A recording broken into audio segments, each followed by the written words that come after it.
Breaking news చూస్తున్నాం. Hyderabad Narsingi CI పైన ఫిర్యాదు చేసింది ఒక మహిళ. సైబరాబాద్ కమిషనరేట్లో స్వాతి అనే యువతి ఫిర్యాదు చేసింది. ప్రేమ పేరుతో కిరణ్ అనే యువకుడు మోసం చేశాడని నార్సింగి పిఎస్లో కంప్లైంట్ చేసింది స్వాతి. గతేడాది అక్టోబర్ నుంచి కేసు విచారణ చేయడం లేదని యువతి ఆరోపణ. కిరణ్కి ఎస్ఐ సహకరిస్తున్నాడంటూ ఇటు స్వాతి చెప్పుకొస్తుంది. నిందితుడిపై కఠిన చర్యలు తీసుకోవాలని డిమాండ్ చేస్తుంది. తనకు 3 రోజులు భోజనం పెట్టకుండా ఇటు హింసించాడంటుంది స్వాతి. ఆ కిరణ్ అనే వ్యక్తి ఇష్టం వచ్చినట్లు దాడి చేశాడని ఆరోపిస్తుంది. నిందితుడు సొంతూరు విజయనగరం జిల్లా. సో మొత్తం మీద స్వాతి కంప్లైంట్ని మరి సిఐ నిజంగానే సీరియస్గా తీసుకోలేదా? అందుకనే స్వాతి ఇటు సైబరాబాద్ కమిషనరేట్లో కంప్లైంట్ ఇచ్చిందా? కిరణ్ తనకు తిండి కూడా పెట్టకుండా తనని హింసించాడు, తనని ఇష్టానుసారంగా కొట్టేవాడు అంటూ ఇటు స్వాతి కంప్లైంట్ చేస్తుంది. మొత్తం మీద హైదరాబాద్ నార్సింగి సిఐ పైననే ఇటు స్వాతి న్యాయం జరగట్లేదంటూ ఇటు సైబరాబాద్ కమిషనరేట్లో కంప్లైంట్ ఇచ్చింది. దీనికి సంబంధించి ఆ న్యాయవాది అలాగే స్వాతి ఏం మాట్లాడుతున్నారో ఒక్కసారి వాళ్ళ మాటల్లోనే వినే ప్రయత్నం చేద్దాం.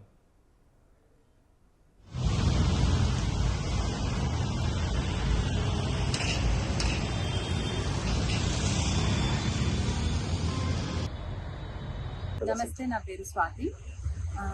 బొబ్బిలి సాయి కిరణ్ సన్ ఆఫ్ బొబ్బిలి ముత్యాల నాయుడు, విజయనగరం జిల్లా గంటేడ మండలం కొల్లంకి అనే గ్రామం. అతన్ని నన్ను పెళ్లి చేసుకుంటానని చెప్పి మోసం చేశాడు.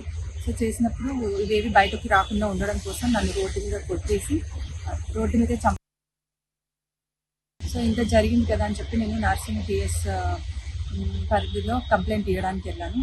ఎఫ్ఐఆర్ నమోదు చేశారు. కానీ సిఐ హరికృష్ణారెడ్డి మాత్రం బొబ్బిలి సాయి కిరణ్కి అనుకూలంగానే అతనికి అనుకూలంగానే రాశాడు.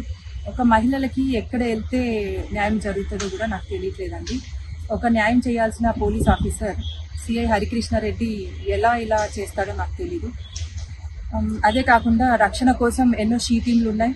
రక్షణ కల్పించాలని చెప్పేసి ఎన్నో నిర్భయ చట్టాలు ఉన్నప్పటికీ కూడా ఇలాంటి సిఐ హరికృష్ణారెడ్డి లాంటి వాళ్ళ వల్ల నాలాంటి విక్టిమ్లు అయితే నేను ఎఫ్ఐఆర్ 13 అక్టోబర్ 2025 పెట్టాను. ఇప్పటికీ 6 months to 8 months అయింది. ఈ కేసు పైన అయితే న్యాయం జరగలేదు. అదే కాకుండా ఫస్ట్ కోర్ట్ అయితే అతనికి బెయిల్ కొట్టేయడం జరిగింది. 6 months వరకు బెయిల్ వచ్చే వారికి వెయిట్ చేసి అక్యూస్కి న్యాయం చేయడం జరిగింది సిఐ హరికృష్ణారెడ్డి. మరి ఇంత పోలీస్ డ్రెస్ వేసుకొని రక్షణ కల్పించాల్సిన సిఐ హరికృష్ణారెడ్డి ఎందుకు మహిళలకి అన్యాయం చేస్తున్నాడో తెలియట్లేదు. గతంలో కూడా మనం చాలా కేసెస్ చూసాం. నార్సింగ్ పిఎస్లో సిఐ హరికృష్ణారెడ్డి ఒక జానీ మాస్టర్ కేసులో కానీ లేదా లావణ్య కేసులో కానీ ఎవరికి అతనికి అనుకూలంగా ఏం చేస్తున్నారో వాళ్ళకే న్యాయం చేయడం జరిగింది తప్ప ఒక న్యాయానికి మాత్రం అనుకూలం చేయడం జరగలేదు. సో దీని గురించి అని చెప్పేసి నా కేసులో కూడా అలాగే అన్యాయం జరిగింది. సో నేను అందుకోసమని ఈరోజు సిపి ఆఫీస్కి రావడం జరిగింది. సిపి ఆఫీస్లో నేను అన్నపూర్ణ మేడం గారిని కలిశాను, క్రైమ్ బ్యూరో అందరినీ. సో ఇలాగ నా కేసులో అన్యాయం జరిగింది, దీన్ని ఎంక్వైరీ జరగాలి అని చెప్పేసి. సో అప్పుడు మేడం ఏం చేశారంటే ఇప్పుడు రేపు పొద్దున లింగంపల్లి డీసీపీ గారు చేస్తారని చెప్పేసి రాయడం జరిగింది. సో రేపు పొద్దున మేము అక్కడికి వెళ్ళి కలిసిన తర్వాత మరి ఎంతవరకు నా కేసుకి న్యాయం జరుగుతుందో చూడాలి. అదే కాకుండా దానికి ముందు బొబ్బిలి సాయి కిరణ్ని ఇప్పుడు ఏదైతే బెయిల్లో బయట తిరుగుతున్నాడో నాకు చాలా థ్రెట్ అండ్ కాల్స్ వస్తున్నాయి. నాకు చాలా థ్రెట్ ఉంది అతని ద్వారా. దానికి ముందు తనని అరెస్ట్ చేయాలి. అరెస్ట్ చేసిన తర్వాతనే మేము ఎంక్వైరీకి రెడీ అవుతాము. దానికి ముందు అయితే రెడీ అవ్వడానికి లేదు. సో దయచేసి ఇలాంటి ఆల్రెడీ మనం చాలా కేసులు చూస్తున్నాం. కోమలి కానీ లైక్ చాలామంది ఏదో బై లక్లో భగవంతుడి దయ వల్ల నేనైతే బయటపడ్డాను. సో నాకు న్యాయం జరగాలని చెప్పేసి కోరుకుంటున్నాను. అదే కాకుండా సిఐ హరికృష్ణారెడ్డిని హయ్యర్ లెవెల్ ఆఫీసర్ని అతని మీద కూడా ఎంక్వైరీ జరిపి సస్పెండ్ చేయాలని కోరుకుంటున్నాను. ఫర్దర్ మహిళలకి ఇలాంటి అన్యాయం జరగకుండా చూడాలి. Please save women's.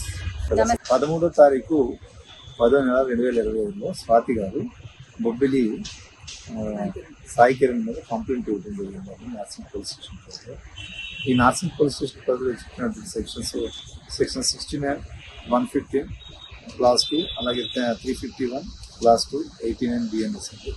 దీని ప్రకారంగా ఇన్వెస్టిగేషన్ చేయాల్సినటువంటి అంటే విక్టిమ్ ఇచ్చినటువంటి ఆధారంగా అనుసరంగా మనకి ఇన్వెస్టిగేషన్ చేయాల్సినటువంటి ఐఓ గారు అలాగే ఎస్హెచ్ఓ గారు తనకు అన్యాయం చేశారు.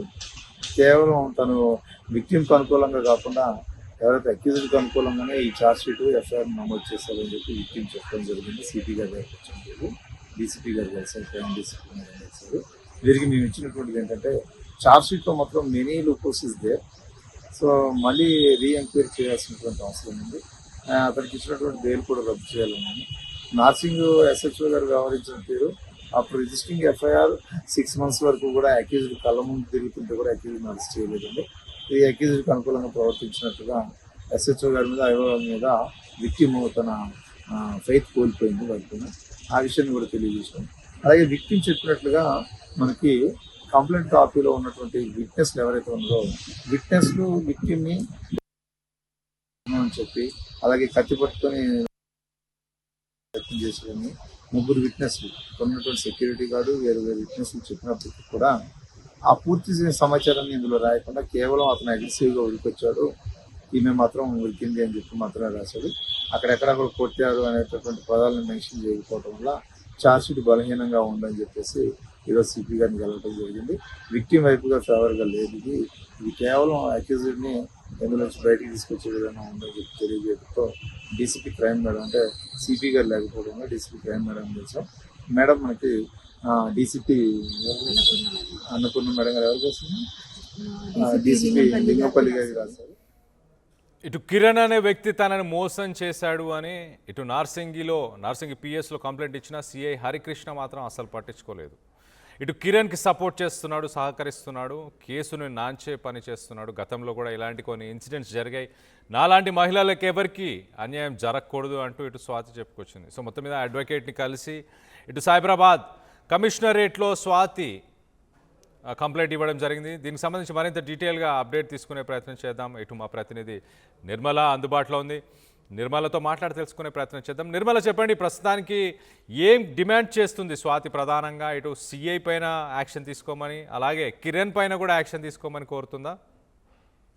ఎస్ కళ్యాణ్, ఇప్పుడు సిఐ పైన కూడా యాక్షన్ తీసుకోవాలి, ఖచ్చితంగా కూడా చర్యలు చేపట్టాలి అని చెప్పేసి సైబరాబాద్ కమిషనరేట్ లో స్వాతి అయితే ఫిర్యాదు కూడా చేయడం జరిగింది. ఎందుకంటే 1 సంవత్సరం పాటుగా కూడా ఈ కేసు ముందుకు వెళ్ళడం లేదు, అసలు ఎటువంటి న్యాయం జరిపించడం లేదు అని చెప్పేసి కూడా తను ఆవేదన అయితే వ్యక్తం చేస్తూ ఉంది. గత ఏడాది అక్టోబర్ నుంచి కేసు విచారణ చేయడం లేదు అంటూ కూడా ఆరోపణలు కూడా చేయడం జరిగింది.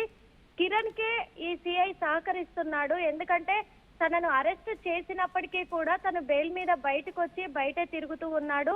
అదే విధంగా నన్ను బెదిరిస్తూ ఉన్నాడు కూడా. నాకైతే చాలా థ్రెట్స్ ఉన్నాయి, నేను బయట తిరిగే అవకాశం కూడా నాకు లేకుండా చేశాడు. ఎందుకంటే దీనికి అంతటికీ కూడా కారణము సిఐ సపోర్టే, నార్సింగ్ సిఐ సపోర్టే. కాబట్టి నార్సింగ్ సిఐ పైన నేను ఫిర్యాదు చేస్తున్నానని సైబరాబాద్ కమిషనరేట్ లో మాత్రము ఫిర్యాదు చేయడం కూడా జరిగింది. అందులో కొన్ని అంశాలను కూడా పేర్కొనడం కూడా జరిగింది. తనకు 3 రోజుల పాటు భోజనం పెట్టకుండా హింసించారు అంటుంది స్వాతి అయితే. అంతేకాకుండా ఇష్టం వచ్చినట్టు తన పైన దాడి కూడా చేశాడు కిరణ్ అనే వ్యక్తి అని చెప్పేసి స్వాతి అయితే ఆరోపణ చేస్తూ ఉంది. ఈ కిరణ్ అనే వ్యక్తి విజయనగరం జిల్లాకు చెందినటువంటి వ్యక్తిగా కూడా చెప్తూ ఉంది. కాబట్టి మరి సైబరాబాద్ పోలీసులైనా నాకు న్యాయం జరిపిస్తారు, ఎందుకంటే ఈ నార్సింగ్ పిఎస్ పరిధిలో చాలా వరకు కేసులు, మహిళలకు అన్యాయం జరుగుతున్న కేసులు నమోదవుతున్నప్పటికీ కూడా మహిళలకు న్యాయం చేయకుండా అక్కడ అబ్బాయిలకే సపోర్ట్ చేస్తున్నారు అని చెప్పేసి కూడా ఇక్కడ స్వాతి అయితే ఆరోపిస్తూ ఉంది. కాబట్టి మరి సైబరాబాద్ కమిషనర్ ఎలాంటి నిర్ణయం తీసుకుంటాడు, సిఐ పైన ఖచ్చితంగా చర్యలు చేపట్టబోతున్నాడా అనే దానిపైన కూడా మరి వేచి చూడాల్సిన అవసరం అయితే ఉంది. Kalyan. Right Nirmala, thanks for the latest update. మొత్తం మీద ఇటు సిఐ కావాలనే ఇటు చర్యలు తీసుకోవట్లేదు, కిరణ్కి సహకరిస్తున్నాడు అంటూ ఇటు స్వాతి కంప్లైంట్ చేస్తుంది. సో మొత్తం మీద ఇద్దరి మీద చర్యలు తీసుకోవాలి. తనని ఎంతగానో హింసించిన కిరణ్ పైన ఖచ్చితంగా చర్యలు తీసుకోవాలి, అరెస్ట్ చేయాలి, నాకు న్యాయం చేయాలి అంటూ ఇటు స్వాతి కోరుతుంది. సైబరాబాద్ కమిషనరేట్లో ఇటు స్వాతి సిఐ పైన కంప్లైంట్ ఇవ్వడం జరిగింది. సో మొత్తం మీద ఇలాంటి ఘటనలు చూసినప్పుడు మీకు ఏమనిపిస్తుంది? ఈ మహిళకు న్యాయం చేయాలంటే ఏం చేయాలి, సదరు సిఐ పైన ఎలాంటి యాక్షన్ తీసుకోవాలి అన్న దానిపై మీ అభిప్రాయాలు ఏంటనేది కింద కామెంట్ రూపంలో తెలియపరచండి.